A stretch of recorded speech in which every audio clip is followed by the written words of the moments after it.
नमस्कार दोस्तों। इस समय देश में पिछले कुछ समय से जिस प्रकार की घटनाएं घटी है, आज उस चीज़ को बारीकी से समझने, देखने और एक सूत्र में अगर आप उसको जोड़ेंगे तो बहुत सारी चीज़ें आपको समझ में आएगी। ऐसा मैं क्यों कह रहा हूँ, इसी बारे में हम लोग इस वीडियो में चर्चा करने वाले हैं और ये बहुत ही महत्वपूर्ण है।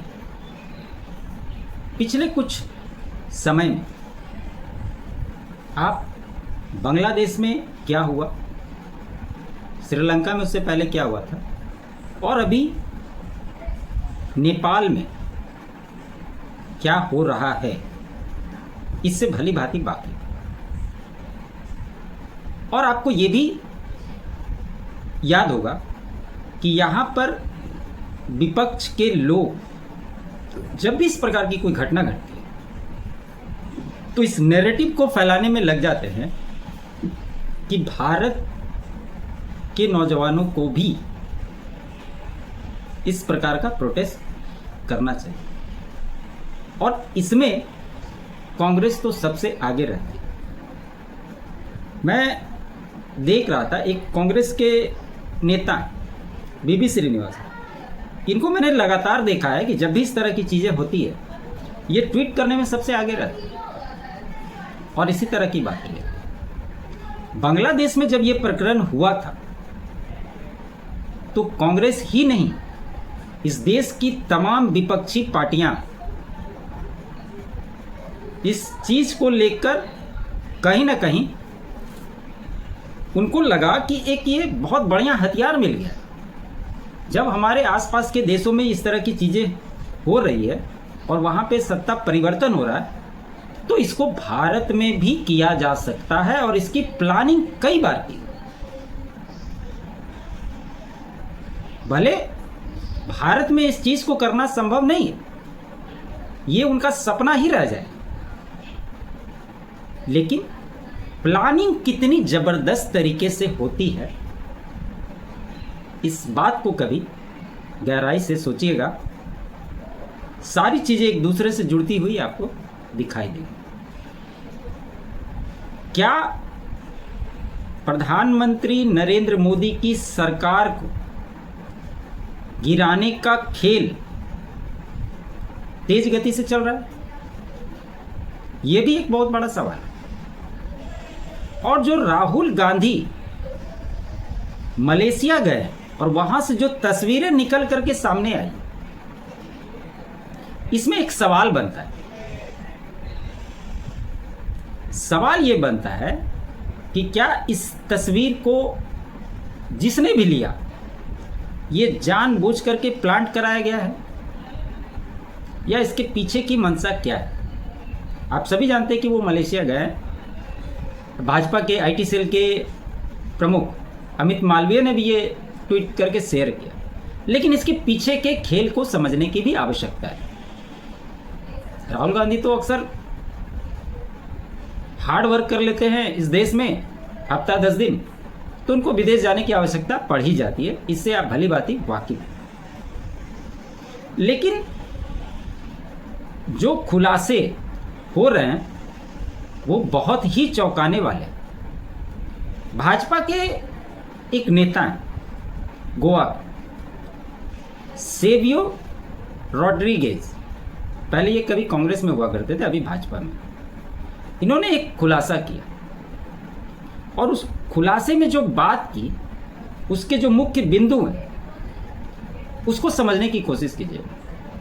उन्होंने कहा कि ऑपरेशन डाइवर्जन, डिसेप्शन और division with its focus on the theme Modi must go. मतलब ये 3 तरीके अपनाए जा रहे हैं मोदी सरकार को गिराने के लिए। साथ ही साथ अमेरिका की जो जांच एजेंसी है CIA, उसका भी एक मसला आ रहा है। और इसके अलावा एक बात जो चल के आ रही है, ऑपरेशन 37, ये क्या है? और राहुल गांधी जो मलेशिया गए हैं, मलेशिया में वो कहाँ गए? लंकावी द्वीप। ये मलेशिया का कोई ऐसा पॉइंट नहीं है जिस जो टूरिस्ट पॉइंट हो। इसके बारे में कहा जाता है कि यहाँ पर डीप स्टेट या जो भी इस प्रकार के नैरेटिव से जुड़े हुए लोगों का जमावड़ा इस द्वीप पर होता है, लंकावी द्वीप।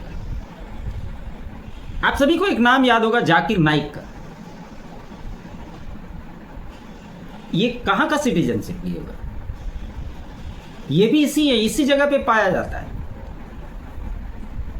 और खबरें ये निकल करके आ रही है कि जो जॉर्ज सोरस का बेटा है वो भी इस वक्त लंकावी द्वीप पर। और जॉर्ज सोरस क्या है, कौन है, इसके बारे में भी आप लोग भली भांति वाकिफ। उसने तो खुल करके कहा था, संसद में इसको लेकर के बहस हुई थी और इस मसले को बार बार संसद के अंदर उठाया गया रहा है।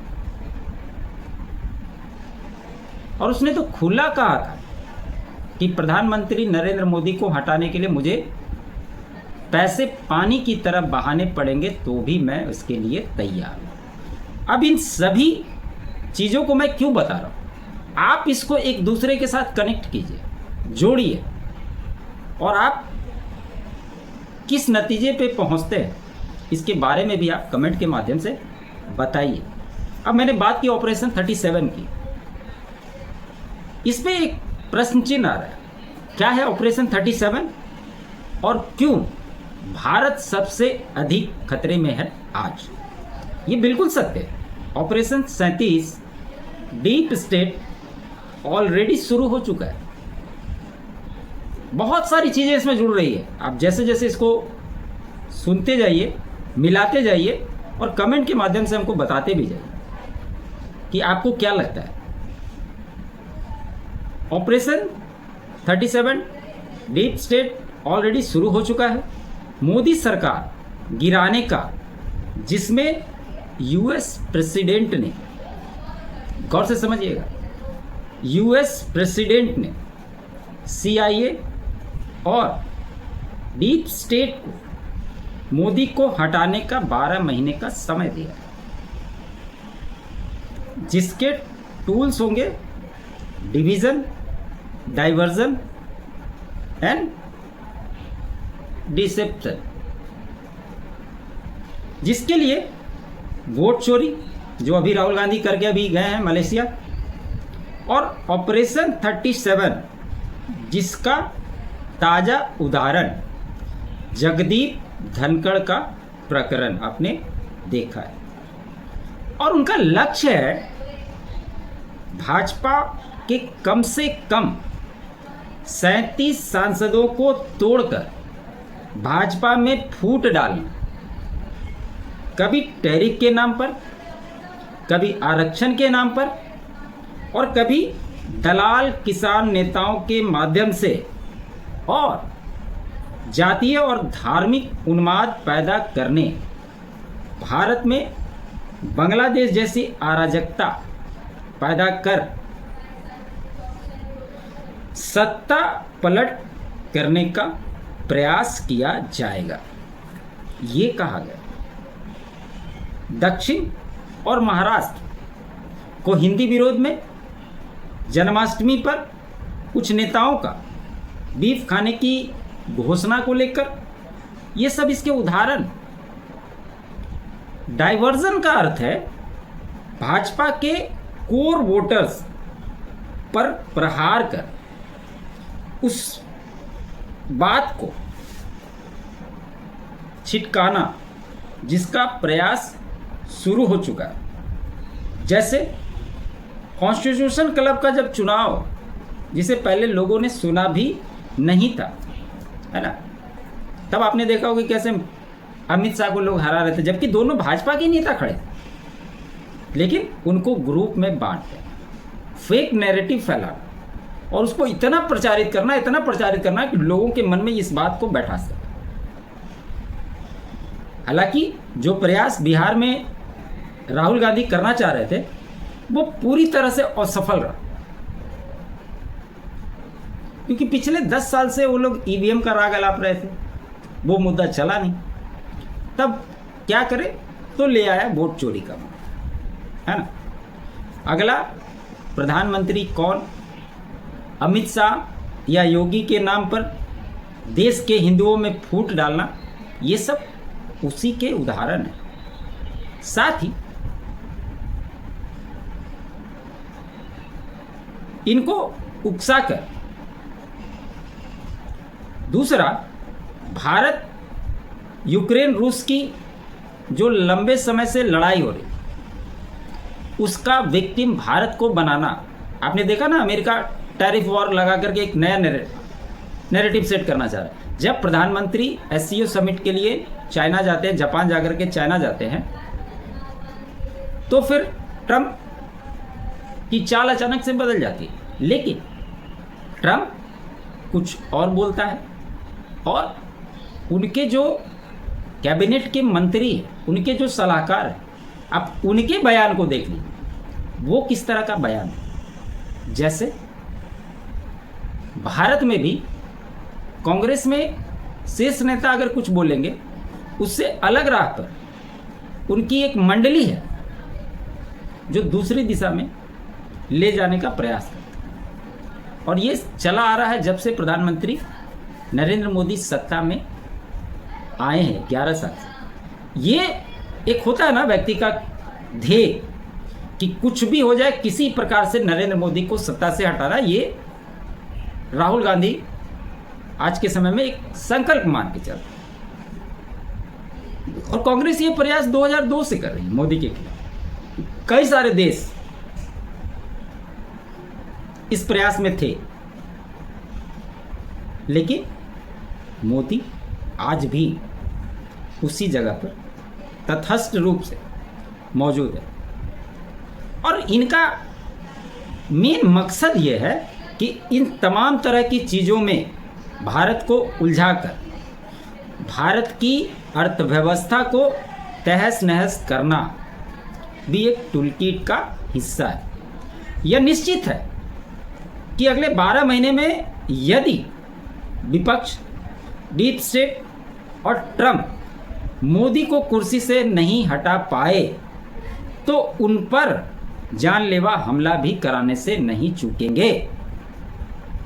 जिस प्रकार से कांग्रेस के राहुल गांधी प्रधानमंत्री को तू तड़ा की भाषा बोलते हुए दिखते हैं, एक सड़क छाप आदमी की तरह,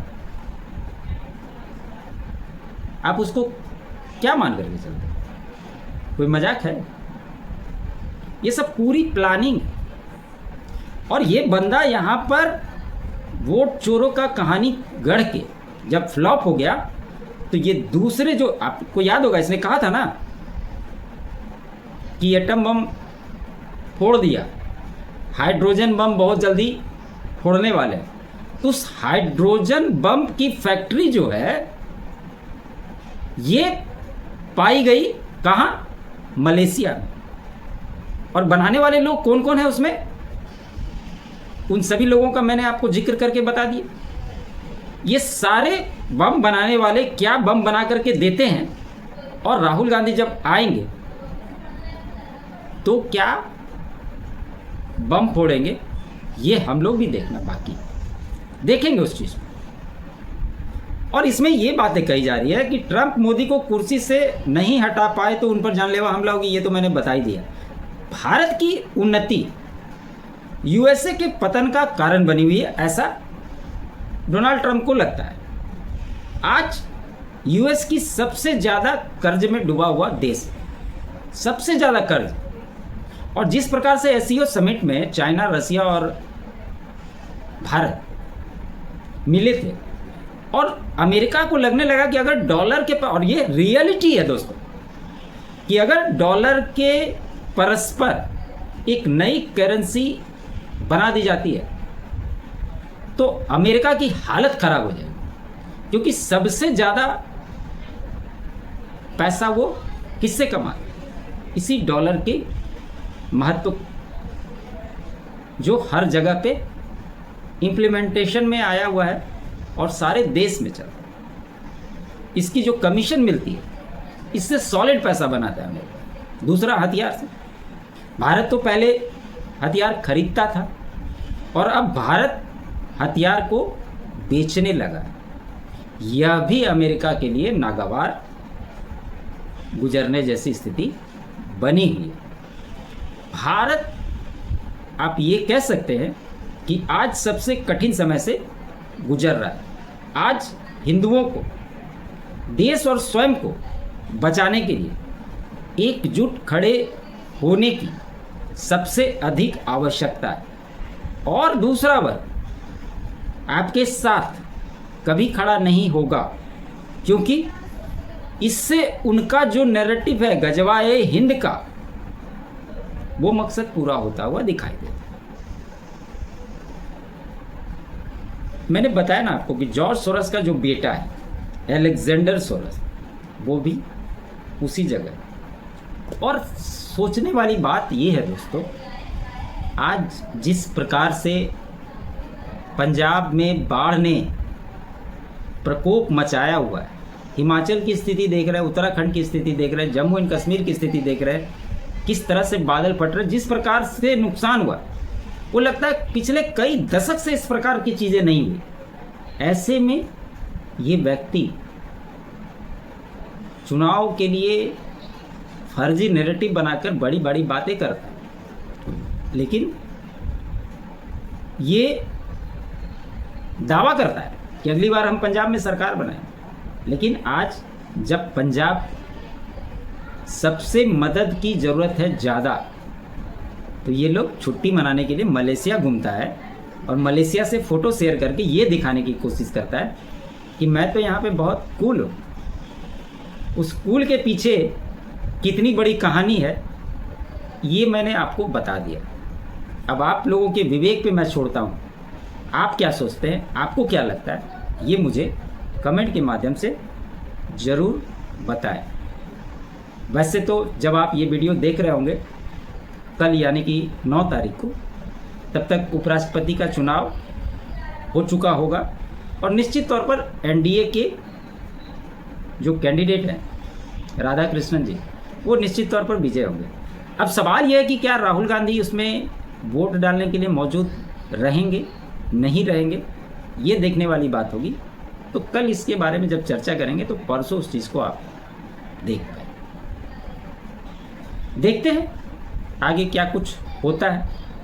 वीडियो अच्छा लगे तो लाइक ज़रूर कीजिएगा, अधिक से अधिक शेयर कीजिएगा। चैनल पे नया है तो चैनल को सब्सक्राइब कर लीजिएगा। साथ ही साथ मेरे अल्टरनेट चैनल फैक्ट्स बाय प्रेम को भी आप सब्सक्राइब जरूर करें। आप सभी का बहुत बहुत धन्यवाद। जय हिंद, जय भारत, जय श्री राम।